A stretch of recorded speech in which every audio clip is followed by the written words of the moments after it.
मरहबा collection mall, readymade कपड़ों का भरपूर खजाना, jeans pant, T shirt, cargo pant, night pant, बच्चे और बच्चियों के लिए अच्छे खूबसूरत और उम्दा ड्रेस। पता याद रखें, जमुर हाई स्कूल मेन रोड, जैतून हजीन मस्जिद के पास, मालदा चौक, मालेगांव। सेंट्रल गवर्नमेंट ने CAA नाफिज कर दिया। 2019 में जब ये बिल मंजूर हुआ, सिटीजनशिप अमेंडमेंट एक्ट, उस वक्त इसके खिलाफ CAA, NRC, NPR के मालेगांव शहर में शान हिंद की क़यादत में हिंदुस्तान का सबसे बड़ा ख़वातीन का मोर्चा निकला, जिसकी चर्चा हिंदुस्तान के बाहर भी हुई। और अब वो एक्ट नाफिज हो गया तो कहीं ना कहीं शहरियान में एक बेचैनी है कि आगे क्या होगा। हम हमेशा ये बात माने कि हिंदुस्तान जो है, बुनियादी तौर पे हमारा दस्तूर किसी मजहब की बुनियाद पर कोई कानून नहीं बना सकता, मगर हम देख रहे हैं कि मुसलसल मजहब को बुनियाद बनाकर ये कानून बनाया गया। CAA से कितना फ़र्क पड़ेगा, आज मुसलमानों को क्या नुकसान होगा, ऐसा आज कुछ समझ में नहीं आता। मगर सरकार की नीयत सही नहीं है। अमित शाह का बयान कि क्रोनोलॉजी समझिए कि CAA, उसके बाद NCR, NRC, तो ये सब ऐसी चीज़ें हैं जिससे लोगों में बेचैनी है। मालेगांव शहर के आउटर के मिनिस्टर दादा भुसे साहब, जो एक दस्तूरी ओहदे पर फायज़ हैं, उनके लड़के का CAA को लेकर वो अगर उसका इस्तकबाल करते हैं तो कोई बुरी बात नहीं। नज़रिए के हिसाब से हर आदमी को ये हक़ है कि वो किसी चीज़ पर उसका इस्तकबाल करे, उस कानून का।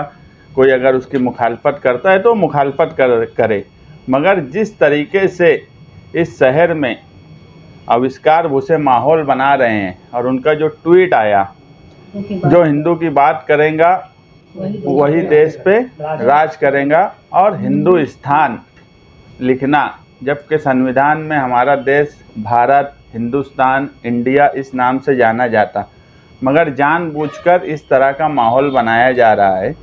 इस पर जो है दादा भुसे साहब, जो एक दस्तूरी ओहदे पर हैं, हमारे शहर के MLA जो दस्तूरी ओहदे पर हैं, जिनका बड़ा अच्छा याराना है दादा भुसे साहब से, बड़े फ़ोटो लगाने का शौक़ है, उनके साथ उठने बैठने का शौक़ है। दादा भुसे के साथ बैठते हैं तो बड़ा फ़ख्र महसूस करते हैं, जबकि बुनियादी तौर पर वो एक फ़िरका परस्त लीडर है जिन्होंने इस शहर के लिए कभी कुछ नहीं किया।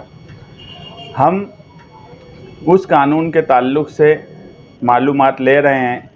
महाराष्ट्र के युवा सदर समाजवादी के फ़हाद अहमद, उनकी बीवी सौरा भास्कर, उनसे बातचीत हमारी चल रही है कि इस ताल्लुक़ से हम कागज़ी कार्रवाई किस तरह से करें, या ऐसा हो कि मालेगांव शहर में हम किस तरह से कामकाज करें, क्योंकि वो लोग 2019 से इस मामले में NGO के तहत और अपने तौर पे JNU में पढ़े हुए हैं, तो वो लोग कामकाज करते रहे हैं।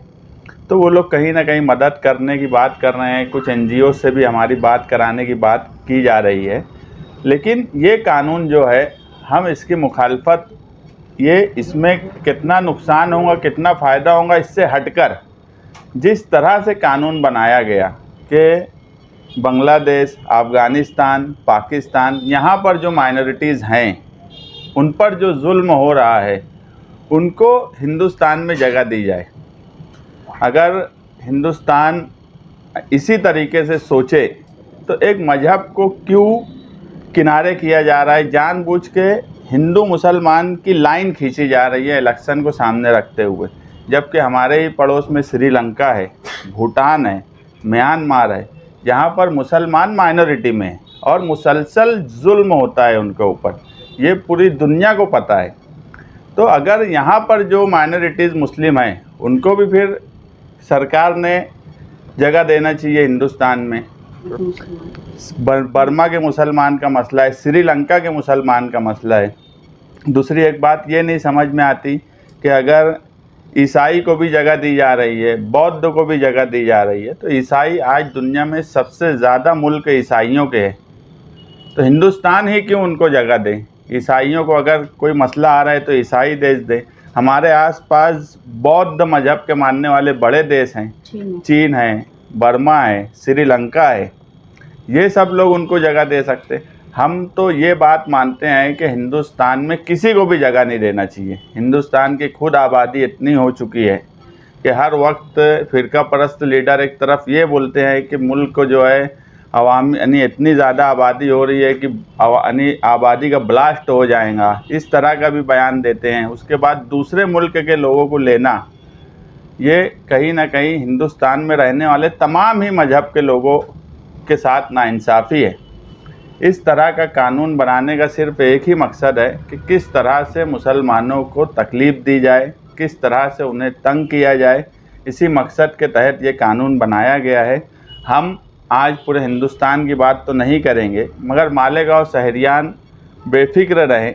इस ताल्लुक़ से कोई भी अगर हमको एहतजाज करना पड़ा तो हम जो ऊपरी सतह पर बातचीत कर रहे हैं तो 2-3 रोज़ में उसका ऐलान करेंगे। कागज़ी तौर पर हमको काम करने की ज़रूरत पड़ेगी तो वो हम काम करेंगे। हम मालेगांव शहरियान को इत्मीनान दिलाना चाहते हैं कि वो इस कानून से डरे नहीं, खौफज़दा ना हो। इस शहर में जब तक निहाली वर्कर हैं उन्हें किसी किस्म की फ़िक्र करने की ज़रूरत नहीं है। इसीलिए आज प्रेस वालों को बुलाया गया था।